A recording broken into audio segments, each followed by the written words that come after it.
President Donald Trump versus former Vice President Joe Biden. Here's my question for you, critical thinking question. Can you handle it?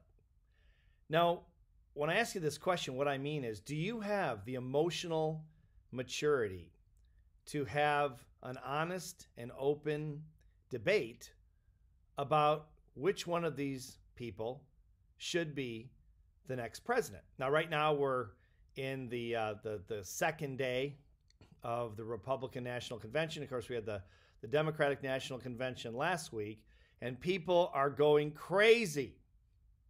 Why? Why is it that in America, most people cannot have a discussion about sex, politics, or religion without someone becoming offended?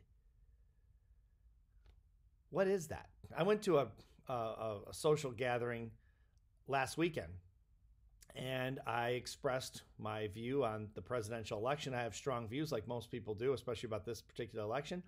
And I had 4 or 5 people say how offended they were that I would have the audacity to express my political views at this particular social event. Now, why is that? Why is my view or your view so offensive to someone that they literally become emotionally distraught? This is not really new. This election, of course, is obviously really a hot subject right now, and that's why I bring it up. But the real reason I'm taking on this topic is emotional maturity is a very important component of mental toughness, because if you don't have it, and clearly on many subjects, most people do not have emotional maturity. They have the emotional maturity of a 13-year-old kid, especially in America. We're known for not being emotionally mature, and that's a whole nother subject. We can cut it and get into another time. But my question for you is, do you have this emotional maturity? Can you debate this topic? I can tell you right now the reasons and the person I want to be president, and for all the reasons, and I'll make a pretty strong case of it, and you could make the exact opposite case for the other candidate, and you couldn't offend me if you tried. Why would I be offended with your opinion about a candidate or about sex or about religion or anything else? It's your opinion. You have one and I have one, and most people have an opinion on many things. But why would someone be offended about someone else's opinion? It doesn't have anything to do with you. It's irrelevant. The person's opinion is not irrelevant, but it is to you or me, right? Why do we care? Why do we become so offended? I'll tell you exactly why. Because we lack emotional maturity, especially Americans as a country. We have well, I won't even get into that. I won't even dig into the cultural thing in America. But I want you to ask yourself this question. Of course, I think this is a pretty good time to do it with this particular election. And it doesn't matter which candidate you're behind.